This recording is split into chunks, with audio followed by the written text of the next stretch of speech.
본문에 등장하는 히스기야 왕은 여러 가지 위기를 만났습니다. 히스기야 왕은 세 가지 큰 일을 겪었어요.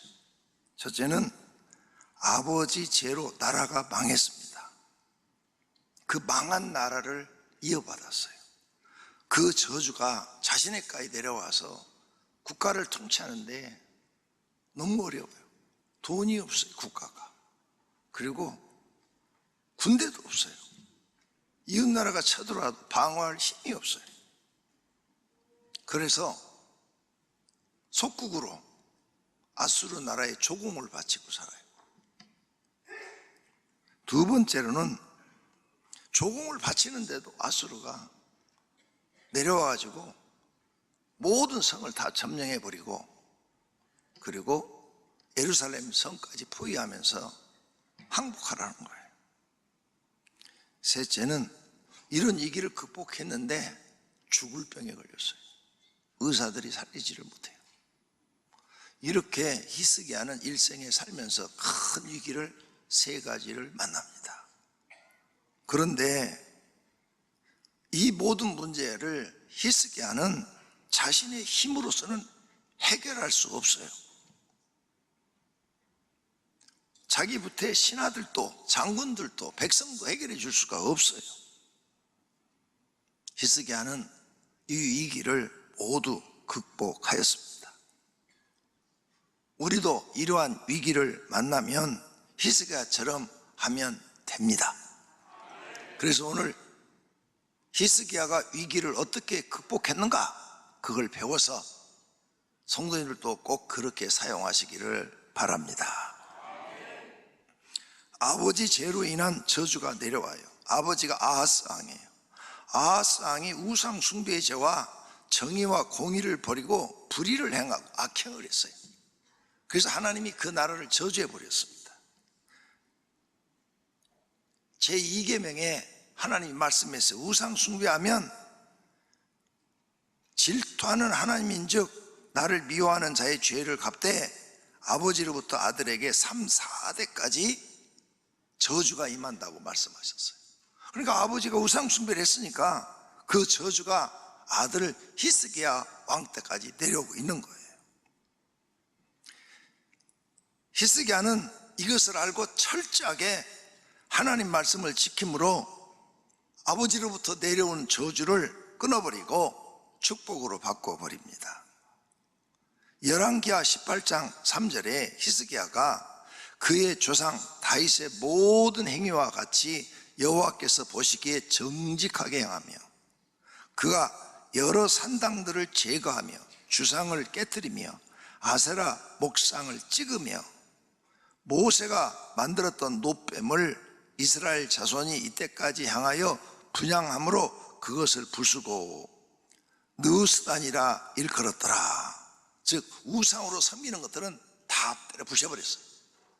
이건 하나님 앞에 저주받는 거니까 백성도 해도 안 되고 나도 해도 안 된다는 거죠. 히스기야가 이스라엘 하나님 여호와를 의지하는데 그의 전후 유다 여러 왕 중에 그러한 자가 없었으니 곧 그가 여호와께 연합하여 그에게서 떠나지 아니하고 여호와께서 모세에게 명령하신 계명을 지켰더라. 아멘. 십계명을 지켰다는 거예요. 철저하게 지켰다는 거예요. 그래서 하나님이 히스기야가 이렇게 한 걸 보고 그의 기도를 들으시고 저주를 축복으로 바꾸어 주신 줄로 믿습니다. 우리도 히스기야처럼 하면 저주가 축복으로 바뀝니다. 에스겔서 18장에 이렇게 하나님은 약속을 하십니다. 너희는 이르기를 아들이 어찌 아버지의 죄를 담당하지 아니하겠느냐 하는도다. 3, 4대까지 내린다고 그랬는데 담당하지 아니하겠느냐? 담당한다 그 말이에요. 아들의 정의와 공의를 행하며 내 모든 율례를 지켜 행하면 그는 반드시 살려니와 아버지의 그 죄값이 아들에게 오지 않는다는 거예요. 정의와 공의를 행하고 율례, 하나님을 섬기는 모든 규례와 법도와 십계명, 계명을 지키면 절대 그 아들은 저주를 받지 않고 살게 된다는 거예요. 범죄하는 그 영혼은 죽을지라. 그런데 이렇게 하나님 말씀대로 살지 않고 아버지처럼 범죄하면 그 영혼은 죽는다는 거예요. 아들이지만 아들은 아버지의 죄를 담당하지 아니할 것이요, 어떤 사람이 말씀을 지키는 사람은 절대 조상이 지은 죄값을 받지 아니할 것이요.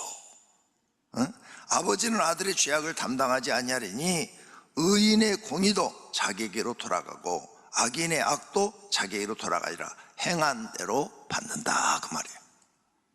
의를 행한 사람은 하나님 앞에 의로운 복을 받고, 하나님 앞에 죄를 범한 사람은 죄값을 받는다, 그 말이에요.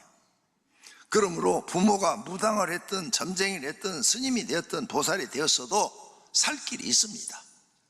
이제 하나님 믿고 하나님 계명을 철저하게 지키고 하나님을 경외하며 기도하며 살면 조상 대대로 내려오는 저주가 끊기고 축복으로 바뀌는 줄로 믿습니다. 이렇게 해서 왕이 된 지 14년을 나라를 지금 끌고 가고 있어요. 그런데 아수르가 쳐들어왔어요. 조공을 드리는데도 쳐들어왔어요. 그래가지고 14년, 왕이 된 지 14년이 되던 해에 아수르 왕 사네립이 올라와서 유다 모든 견고한 성읍을 쳐서 점령하며 예루살렘만 남겨두고 다른 성 수십 개를 다 점령을 해버린 거예요. 그리고 예루살렘을 18만 5천모로 다 포위를 해버린 거예요. 다 죽게 생긴 거죠. 해결책이 없어요. 밖에는 정예군이 18만 5천 명 있는데 자기 군인은 5천 명도 안 돼요. 싸울 수가 없어요. 싸움이 되질 않는 게임이에요. 그러니까 그 안에서 전부 다 성 안에서 굶어 죽어가고 있어요. 먹을 게 다 떨어져서 나중에는 막 말도 잡아먹고 막 그랬다고 써놨어요. 거기 자세히 굶어 죽어가는 거예요. 먹을 게 없어서. 그래서 히스기야가 오늘 여러분이 보신 본문에 자기 옷을 찢고, 내가 무슨 왕이냐, 왕이 백성 하나도 책임져 주지 못하는데 무슨 왕이냐, 자기 옷을 찢고 배옷, 장례식 때 입는 옷, 그 옷을 입고 성전에 올라가서 하나님 앞에 기도했다는 거예요. 그랬더니 그를 따르는 신하들도 다 그렇게 하고 제사장도 다 그렇게 하고, 그리고 우리는 지금 애를 낳아야 되는데 해산할 힘이 없도다, 오늘 본문에. 그렇죠? 해산할 힘이 없으니까 어떻게 돼요? 산모도 죽고 애기도 죽는 거지. 우린 다 죽게 생겼다. 그러니 이제 우리가 살 수 있는 방법은 하나님의 도우심밖에 없다. 그래가지고 모든 백성에게 금식을 선포했어요. 그래서 금식을 선포하고 자기도 금식하면서 신하들과 함께 성전에서 하나님 앞에 기도를 한 거예요. 그랬더니 하나님이 기적을 일으키십니다. 히스기야가 사자의 손에서 적군의 편지를 받고 여호와의 성전에 올라가서 히스기야가 그 편지를 여호와 앞에 펴놓고 그 앞에 히스기야가 기도하여 이르되, 그룹들 위에 계신 이스라엘의 하나님 여호와여, 주는 천하 만국의 홀로 하나님이시라. 주께서 천지를 만드셨나이다. 여호와여 귀를 기울여 들으소서. 여호와여 눈을 떠서 보시옵소서. 사네립이 살아계신 하나님을 비방하러 보낸 말을 들으시옵소서. 그 편지 내용이 이런 게 있거든요. 너희 하나님이 어딨냐? 너희 하나님이 있으면 우리가 이렇게 다 점령하는데 왜 가만히 계시냐? 너희 하나님이 너희를 구원한다고? 어림도 없는 얘기다. 비방을 했거든요, 납사게라는 장군이. 그리고 하나님, 이런 상황입니다. 도와주세요. 살려주세요. 예루살렘 성 안에 있는 사람들이 다 기도를 했어요. 아침에 일어나서 보니까 뺑 둘러싼 군인들이 안 보이는 거야. 어디 갔어? 이상하네. 18만 5천 명이 다 어디 간 거야? 그래가지고 정탐꾼을 내보내니까 세상에 다 죽어 있는 거야. 다 죽어 있어요. 밤사이에 다 죽어 있는 거예요. 그래서 막사에 가보니까 막사도 사람들이 다 죽어 있는 거야. 보니까 왕만 없어, 왕만. 성경에 기록해놨어요. 왕이 도망가가지고 자기 본진으로 갔어요. 여기는 전투부대들만 있는 거고 본진으로 도망갔는데 아들하고 장군 하나가 자기들 신 앞에 가서 자기들 신 앞에 신이여 이렇게 우리가 다 죽었나이다 하고 있으니까 친아들하고 장군이 가서 칼로 옆구리 확 찔러서 죽여버려요. 패전하고 다 죽었는데 어떻게 혼자 살아오냐 이거예요. 너도 죽어야 된다. 그리고 죽어요. 오늘 본문에 보니까 거기 예언되어 있죠. 사내리방이 죽는다고. 자꾸 나라로 돌아가서 죽는다고. 이스라엘 사람들은 싸워보지도 않고 화살 하나도 안 쏘고 아침에 눈 뜨니까 전쟁은 이겨져 있는 거예요. 누가 도우신 거예요? 하나님이. 이것을 성경에 기록해 놨다고요. 하나님이 도우시니까 불가능한 일이 되는 줄로 믿습니다. 이렇게 해서 이제 나라가 부강해져고 주변 국가들이 전부 다 히스기야 찾아와가지고 당신이 우리 주인이 돼서 우리 나라도 좀 지켜주소서. 그래가지고 조공을 받아먹고 살아서 갑자기 나라가 부강해졌어요. 이제 살만한데 병에 걸렸어. 아니 꼭 사람들이 살만하면 병에 걸리더라고. 그래서 이제 나라도 부강해졌으니까 얼마나 돈을 써가지고 좋은 약, 의사들을 불렀겠어요? 다 했겠지.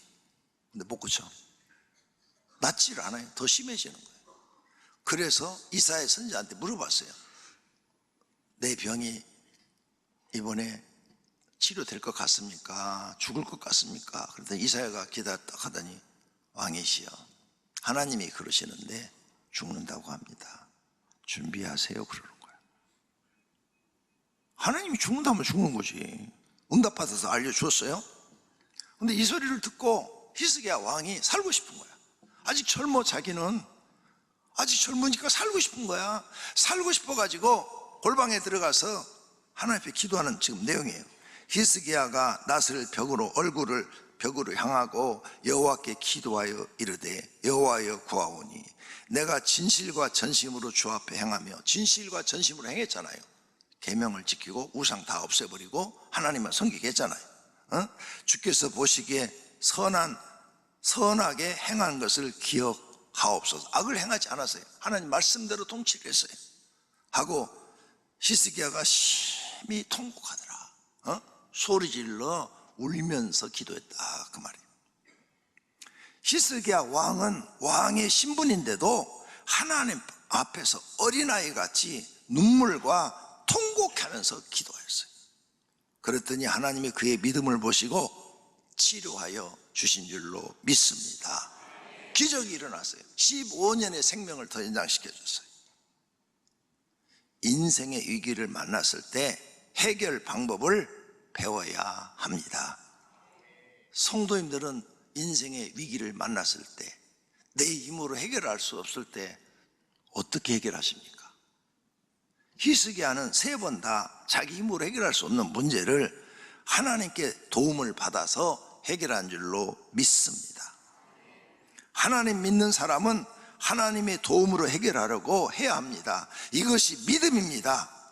그리고 그 믿음을 기도로 보이는 것입니다. 그래서 하나님 마음을 움직여야 돼요. 하나님 마음이 감동을 해야 돼요. 감동하면 기적이 일어납니다. 우리도 이 히스기야 방법을 배워서 오해교회 모든 성도들이 기도하시기 바랍니다. 2번째, 하나님 말씀대로 살아야 된다. 그게 믿음이요. 계명을 지키고 하나님 사랑, 이웃 사랑을 실천해야 된다. 3번째, 죄악을 행하지 않아야 된다. 이렇게 해서도 큰 죄를 져버리면 아웃이야. 그러니까 큰 죄를 짓지 말아요. 사소한 것은 하나님도 이해를 하시지만 하나님 앞에 큰 죄 지면은 용서가 안 돼요.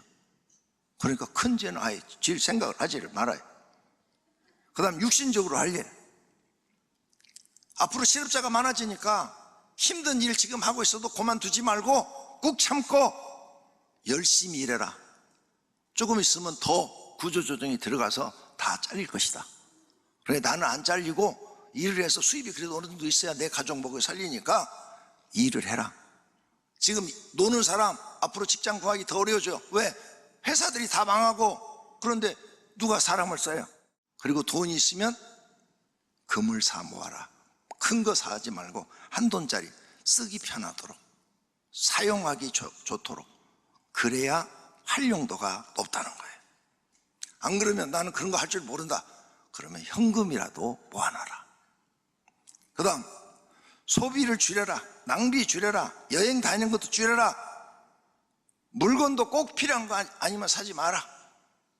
아시겠어요? 왜? 지금 그런 시대로 들어가고 있다. 이제 돈이 씨가 말라가는 시대로 가고 있다 지금. 그러니까 가능한 현금을 많이 확보하고 있어라. 그 다음, 대출 이자 줄여라. 집 살 때 대출 많이 받았는데 그것부터 줄여라. 이자 3개월만 안 나면 경매에 들어온다. 그러면 집 살 때 내 들어간 돈 하나도 못 사고 싹 없었다. 오늘 그때가 집 팔면 되지 살 사람이 없다. 지금도 안 팔리거든요. 지금 가보세요. 안 팔려요. 지금도 안 팔려요. 지방에는 하나도 안 팔려요. 근데 그때가 내놓으면 누가 사? 아무도 살 사람이 없어요. 그러니까 이자를 줄여라. 그 다음에 지금 집 살 사람들 가능한 이자를 적게 내는 것을 선택을 해라. 집을 큰 거 살라 하지 말고 조그만 걸 사고 이자를 가능한 안 내는 방법으로 집을 사라. 내가 다 가르쳐 드리는 거예요. 나 내일 아침에 여기 없을지도 몰라요. 천국 가고. 그러니까 진심으로 가르쳐 드리는 거예요. 그러니까 내가 시키는 대로 하고 기억하면 살 수 있는 방법을 가르쳐 드리는 거예요. 그래서 이자 줄여라. 우리 힐링센터 끝나자마자 하나님 그랬잖아요. 돈 갚아라. 이자 줄여라. 그래서 지금 열심히 갚아갖고 우리 교회 엄청 줄여갖고 이제 얼마 안 남았어요. 금년 말 지나가면 거의 갚아갈 거예요. 할렐루야. 너무너무 감사하죠. 결론으로 예수님 곧 오십니다. 세상에서 종말의 징조를 보고 깨달고 준비하셔야 합니다. 예수님 제자들이 예수님한테 선생님이라 불렀잖아요. 선생님, 어느 때 이런 일이 있겠사오며 이런 일이 이루려 할 때 무슨 징조가 있사오리까 하고 물었어요. 세상, 예수님이 재림할 때 세상 심판하신다 그러니까 어떤 징조가 있겠습니까 하고 물었어요. 그랬더니 예수님이 대답을 해요. 처처에 큰 지진과 기근과 온욕, 질병이 있겠고 또 무서운 일과 하늘로서 큰 징조들이 있으리라. 세상에 막 무서운 일들이 일어나 생각지 않는 사건들이 터질 것이고, 하늘의 큰 징조는 뭐냐? 이상 기온으로 하늘이 이상한 징조를 볼 것이다. 하늘이. 그 지금 하늘이 이상한 기온 다 보이고 있잖아요. 여름엔 너무 덥고 또 어떤 데 너무 춥고 막 그냥 광풍이 일어나고 비바람이 일어나고 막 그냥 홍수로 다 쓸어 일어나가고 세상이 지금 난리가 났잖아요. 뉴스를 좀 보시라고요. 한국만 보지 말고, 한국은 지난해에 응답받은 거 얘기해드렸죠. 다른 나라에 비해서 미온적으로 일어난다. 왜? 기도하는 사람 많고 하나님을 믿는 사람이 많기 때문에 다른 나라보다는 적게 일어난다고 말씀하셨다고 지난해 설교 시간에 다 말씀드렸어요. 그 다음 예수님이 또 얘기를 하는 거예요. 계속 이어서 1월 성신, 해와 달의 이상 징조가 있겠고 땅에서는 민족들이 바다와 파도의 우는 소리를 인하여 혼란한 중에 공고하리라. 막 파도가 막 치면 막 소리가 나고 막 혼란스럽잖아요. 그런 것처럼 땅에서는 파도처럼 혼란스러울 것이다. 땅이 혼란스러워. 그리고 사람들이 공고하리라. 그때가 되면 세상 심판할 날이 가까웠다는 것을 알라. 예수님이 이렇게 말씀하신 거예요. 종말의 징조, 이것을 쉽게 요약하면 거짓 종들이 많이 일어나요. 아, 그런 일 안 일어나. 뭐 그런 일, 무슨 일 일어나? 안 일어나. 옛날부터 그랬어. 그래요? 기다려보면 알겠죠. 시집가고 장가가고 집 짓고 향락을 추구하고 이기적인 사람들이 많아져요.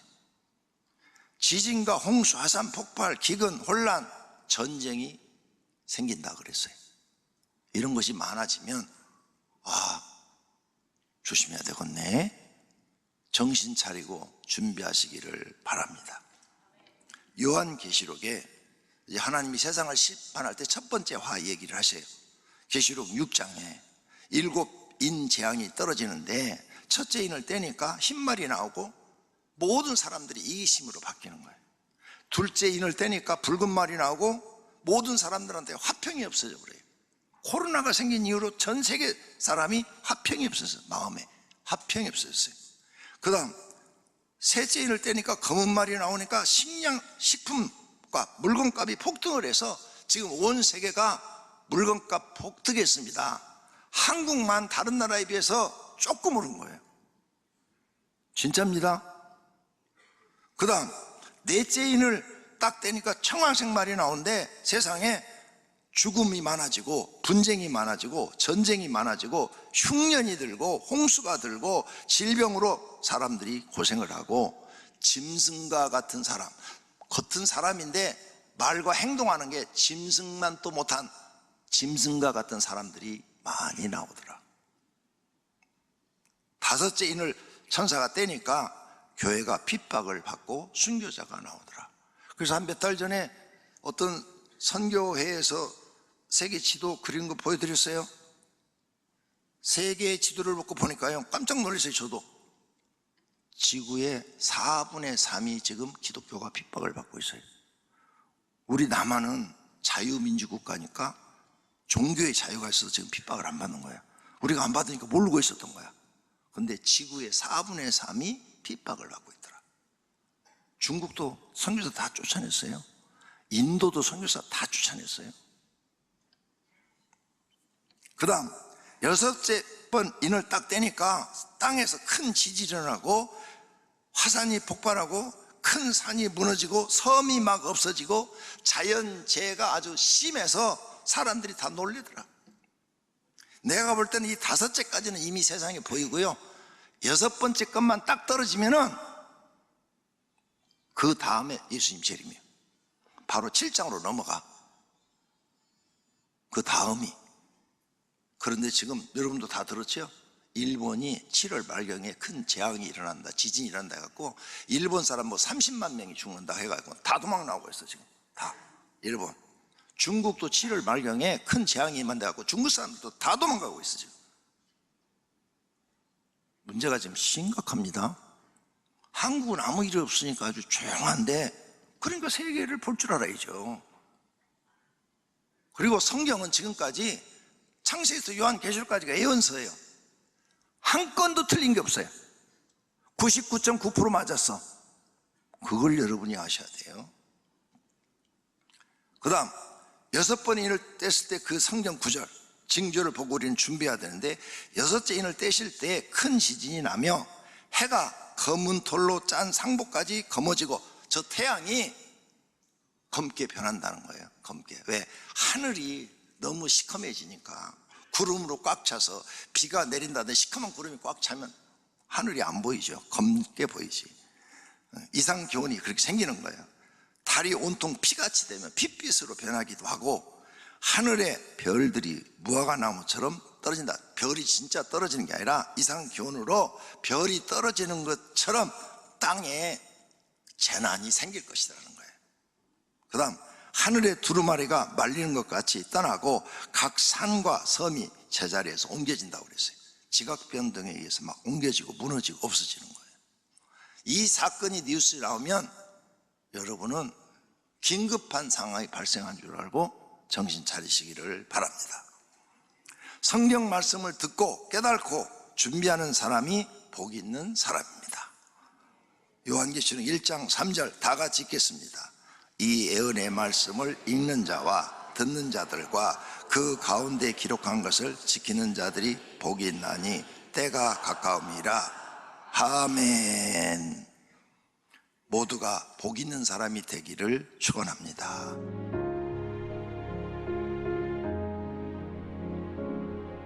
지금은 선교 헌금 시간입니다.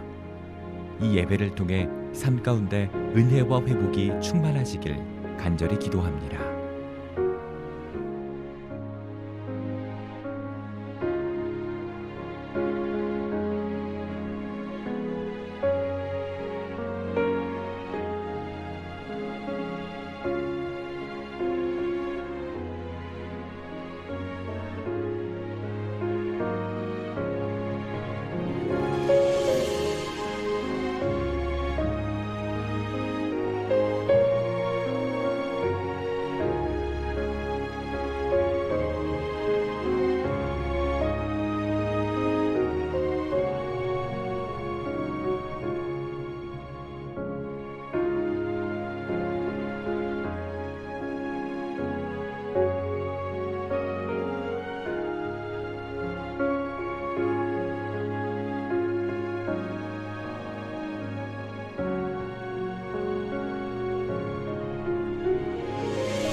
Good TV